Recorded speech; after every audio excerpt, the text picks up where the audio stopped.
My fiancée's bachelorette party got live streamed, and I found out because I was tagged in the video. Anish tales, and this one really comes down to one question. When someone shows you exactly who they are 3 weeks before the wedding, do you still owe them a private conversation first? I was 29. She was 27. We'd been together 4 years, engaged for a year and a half, and 3 weeks away from getting married. Her grandmother was paying for the wedding. Entire thing. Big church ceremony, expensive venue, flowers, catering, all of it. Old school Southern Baptist, very religious, very serious about marriage, and very generous. She only had 2 conditions. We get married in a church and we do premarital counseling with her pastor. That all sounded fine to me. I would have been happy with something smaller anyway. The bachelorette trip was supposed to be normal. She flew out with her maid of honor, 2 bridesmaids, and a cousin. She texted me when they landed, sent a dinner photo, said she loved me. Saturday night, I was at home playing video games with my best man when my phone buzzed. Instagram notification. Someone had tagged me in a nightclub video. I almost ignored it. Instead, I opened it and watched my fiancé grinding on some random guy at a VIP table while her friends cheered. His hands were on her hips. Her dress was riding up. She was laughing like she was having the time of her life. Then she moved to another guy. Same thing. Then another angle showed one of them slipping cash into her dress. I watched it more than once because my brain kept trying to make it somebody else. It wasn't. Same dress from the photo she sent me earlier. Same group of friends in the background. Same woman I was supposed to marry in 3 weeks, taking money while giving lap dances to strangers in a club that was openly filming the whole thing. My best man looked at my face, then at the screen, and just said, "That's definitely her." Yeah, it was. I didn't call her, didn't text, didn't ask for an explanation I already knew I wasn't going to respect. I screenshotted the video and sent it to her grandmother with one line. "I thought you should see this before you finalize any more wedding payments tomorrow." Then I turned my phone off and went to bed. When I woke up Sunday morning, the wedding was basically gone. Missed calls, texts, voicemails, her mother, her maid of honor, her sister, total chaos. Her grandmother had seen the message in the middle of the night and gone scorched earth. Venue canceled, caterer canceled, florist canceled, photographer canceled. She tore the whole thing down before breakfast. And the first message I got from my fiancé was not, "I'm sorry." It was, "What did you do?" That should have settled the whole thing right there. Not one apology, not 1 second of shame, just anger that I showed someone the truth before they spent a small fortune blessing a lie. The messages that followed were more of the same. I ruined her life. I humiliated her. I was cruel. I was vindictive. Her mother called me a little man. Her maid of honor said I was toxic for not giving her a chance to explain. Explain what exactly? Because I had already seen the explanation. It was on video. The grandmother called me later and apologized for what I was going through. She said she would rather lose a huge amount in deposits than watch me marry someone who disrespected marriage before it even started. That woman had more integrity than almost everybody else involved. My ex demanded to meet in person. I refused at first, but a couple days later she solved that problem herself by letting herself into my apartment with the key she still had. I was working from home when she walked in like she still lived there.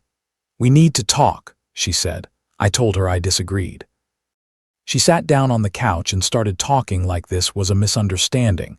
Said it was her bachelorette party. Said everybody does stupid things. Said it was dancing. Said it was harmless. Said I was uptight. I asked if every bride lets strangers put cash in her dress 3 weeks before the wedding. She rolled her eyes and said it was like $20 total. That was the defense, not that I was hurt. Not that she had crossed a line, not that she was sorry, just that the cash amount was low enough that I shouldn't care. Then she started crying and said I was throwing away 4 years over one mistake. But even then, she still couldn't say the words I was waiting for. "I'm sorry." Instead, she said I embarrassed her in front of her grandmother and now her grandmother had cut her off. There it was. Not grief over losing me, panic over losing the money.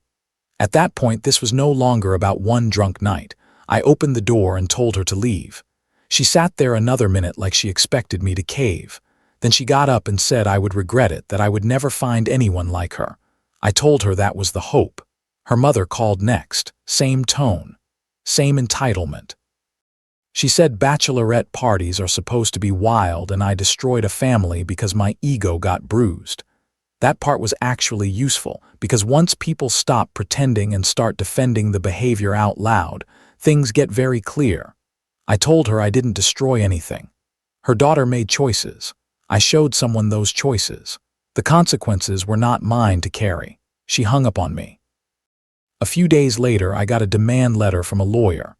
My ex wanted reimbursement for wedding-related expenses she claimed I should cover. Dress costs, flights, deposits. A few $1,000s worth of nonsense packaged to look official. I called a lawyer friend. He laughed and said the letter had no teeth. It was just harassment with a letterhead, so I ignored it. Then her maid of honor texted me from a new number because I had already blocked the old one. She said my ex was a mess, said she deserved forgiveness, said she was drunk and barely remembered any of it. That is never the defense people think it is. I blocked that number too. And around then, once the noise started settling, I noticed something I hadn't expected. Relief. The first few nights were rough. I'd wake up and reach for someone who wasn't there. But after that, I started remembering things I had brushed aside before. How defensive she got about her phone. How often work events ran late. How she flirted with bartenders and waiters and called it being friendly. How often I talked myself out of trusting my own eyes because I loved her and wanted the story to stay intact. Turns out I wasn't paranoid. I was just early. The strongest thing that happened after that came from the one person who had actually been there with her. Her cousin reached out, not the maid of honor, not one of the friends egging it on. The cousin. She apologized, said she had tried to tell my ex to stop at the club and got shut down immediately. Said the maid of honor was encouraging the whole thing, filming it, laughing about it. Then she told me something worse than the video. Apparently, my ex had been bragging on the trip that the wedding was basically free because her grandmother was paying for everything. And once we got married, she'd be set because I had good career prospects and she could coast. That hit harder than the lap dances did. Being cheated on, disrespected, humiliated, that was one thing. Finding out you were being discussed like a financial plan is another. Most people know the truth before they admit it. I think some part of me had known for a while. Not long after that, her grandmother called me again. We talked for almost an hour. She said she had been watching her granddaughter's behavior for years and hoping maturity would eventually show up. The club video was just the moment she ran out of excuses. She told me she had changed her will. My ex was out. The cousin who tried to stop the mess was in. I didn't ask for any of that.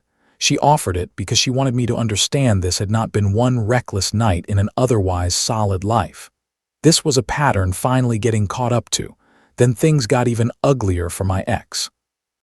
The video spread. I didn't leak it. I didn't repost it. The club had already put it online, and once something like that starts moving, the internet takes over. Somebody at her company saw it. Word got around. She worked in pharmaceutical sales, where being polished and trustworthy is part of the job. She wasn't fired, but she got moved into a less visible role and took a pay hit. Naturally, that became my fault too. Of course it did. A few days later, she came back to my apartment again. By then I had changed the locks so she couldn't get in. She sat outside my door for 2 hours while I was at work. My neighbor kept texting me updates like I was getting live commentary on my own breakup. When I got home, there was a letter under the door, 4 pages. Page 1 said she loved me, and we were meant to be together. Page 2 said the whole thing was a misunderstanding and I had overreacted. Page 3 was about how everyone had abandoned her and none of this was fair. And page 4 was the one that mattered. If I didn't take her back, she said, she would have nothing left and couldn't be responsible for what happened next. That line made my stomach drop. So I called her mother and told her exactly what was in the letter. I said it sounded like her daughter might hurt herself and somebody needed to check on her. Her mother's response was immediate. If she does anything, it's your fault. I hung up, saved the letter, documented the call, and blocked the number. Later, the cousin told me my ex was fine, just pulling the same threat she had used before when she wanted control back. That didn't make it less ugly. It just made it more familiar. That is not regret. That is panic. After that, I was done. No more meetings, no more calls, no more second chances built out of blame. I sold the ring and got some of the money back. Not all of it, but enough to soften the hit. I cleaned the apartment, rearranged the furniture, got rid of the feeling that every room belonged to a future that never happened. I started seeing a therapist, not because I wanted to be talked into forgiveness, just because going from planning a wedding to canceling a life in one weekend does something to your head. And the strange part is, the more distance I got, the easier it became to see the whole thing cleanly. I did not scheme, I did not set a trap, I did not doctor a video or invent a story or go hunting for revenge. I saw the truth. I sent it to the one person who was about to spend a fortune endorsing that truth as a marriage. Then everybody else revealed themselves in the fallout. My ex never apologized, not once, not in the calls, not in the texts, not in the argument in my apartment, not in the 4-page letter. She blamed me, blamed the club, blamed her friends, blamed the internet, blamed her grandmother, blamed the consequences, but she never said I did this and I'm sorry. That silence told me more than any explanation ever could. A few days ago, her grandmother sent me a handwritten card. She thanked me for having more integrity than most men twice my age. She said she was praying for me. I kept the card. Not because I need validation from her, but because it reminded me that somebody in that family still understood the difference between honesty and cruelty. So that's where I'm at now. No wedding, no fiancé, no fantasy left to protect. Just a quieter apartment, a better lock on the door, and a version of my life that hurts right now but at least belongs to the truth. A couple things this taught me. If the only defense someone has is that it didn't mean anything, it usually means more than enough. And if getting caught matters more to them than what they actually did, you are not looking at remorse. You are looking at self-preservation. The nightclub video is still up. Last time I checked, it had hundreds of thousands of views. I don't watch it anymore. I don't need to. I already saw the only part that mattered. Would you have sent that video to the grandmother, or would you have confronted her first and kept it private? And once someone shows you who they are 3 weeks before the wedding, is there really anything left to save?